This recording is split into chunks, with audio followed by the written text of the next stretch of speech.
আমরা চিরকালই বাঙালিরা ফুটবল খেলার সময় দুটো দল নিয়ে দ্বন্দ্ব করি, ইস্টবেঙ্গল না মোহনবাগান। ঠিক সেই রকমভাবে দ্বন্দ্ব চলে আসছে যুগের পর যুগ, ইলিশ না চিংড়ি, কে বেশি সবচেয়ে হিট। আর এই দ্বন্দ্ব এখনও হচ্ছে এবং ভবিষ্যতেও হবে।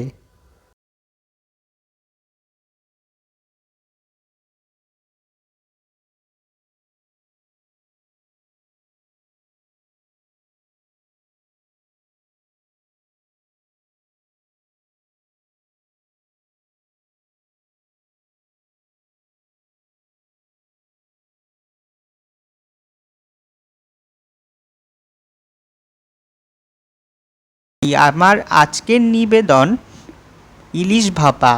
চলুন তাহলে শুরু করা যাক ইলিশ মাছের এই ভাপা রেসিপিটি।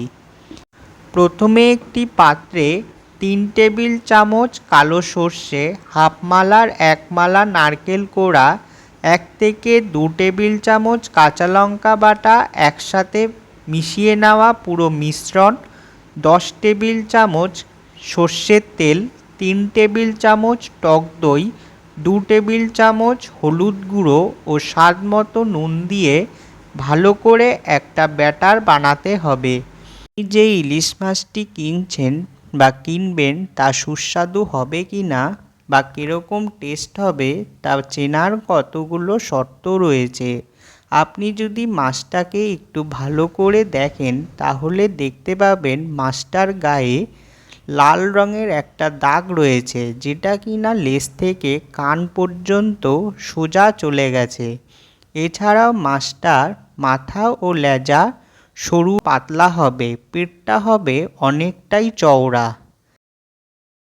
এছাড়া মাছটা যখন আপনি কাটবেন তখন দেখতে পারবেন সেই কাটা জায়গায় অনেক ছোট ছোট রিং রিং পিস তৈরি হবে এবং মাছটা ফ্রেশ কিনা তা বোঝার জন্য থাকবে প্রচুর লালচে একটা আভা, যেমনটা আপনারা ছবিতে দেখতে পাচ্ছেন।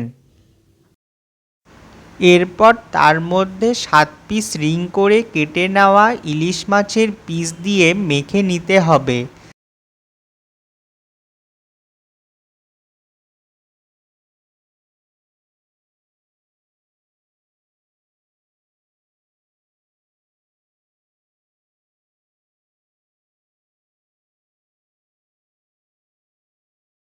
তারপর স্বাদমতো সামান্য নুন, সামান্য সর্ষের তেল ও 4টে অর্ধেক চেরা কাঁচা লঙ্কা দিয়ে ভালো করে মাছের গায়ে ছড়িয়ে দিতে হবে ও মাখতে হবে। ইলিশ মাছ যেমন খেতে সুস্বাদু সেরকমই রয়েছে এই মাছের অনেক উপকারী গুণ। চলুন তাহলে জেনে নেওয়া যাক এই মাছের কিছু উপকারী গুণ। হৃদরোগ আক্রান্তের হাত থেকে রক্ষা করে, রক্ত সঞ্চালন নিয়ন্ত্রণ রাখে, বাতের ব্যথা কমায়, চোখ ভালো রাখতে সাহায্য করে এই মাছ। এছাড়া ফুসফুস ভালো রাখে, অবসাদ দূর করে ও মস্তিষ্কের কার্যক্ষমতাকে বাড়িয়ে তোলে। কড়াইতে সামান্য জল দিয়ে ও গরম করে তার মধ্যে পাত্রটির মুখ ভালো করে আটকে ঢেকে দিতে হবে যেন কোনো স্টিম বাইরে বেরিয়ে না আসছে। এবার তার উপর একটা ভারী কিছু বা নোড়া চাপা দিয়ে রাখতে হবে। প্রথমে হালকা ফ্লেমিংয়ে 5 মিনিট ও পরে লো ফ্লেমিংয়ে 10 থেকে 15 মিনিট রান্না করতে হবে। এরপর ঢাকা খুলে দেখতে হবে মাছ সেদ্ধ হয়েছে কিনা। ইলিশ মাছ এমনই একটি মাছ যেই মাছটিকে আপনি কড়া ভাজা করে খেলে যতটা না টেস্ট পাবেন তার থেকেও অনেক বেশি টেস্ট পাবেন কাঁচা রান্না করে খেলে।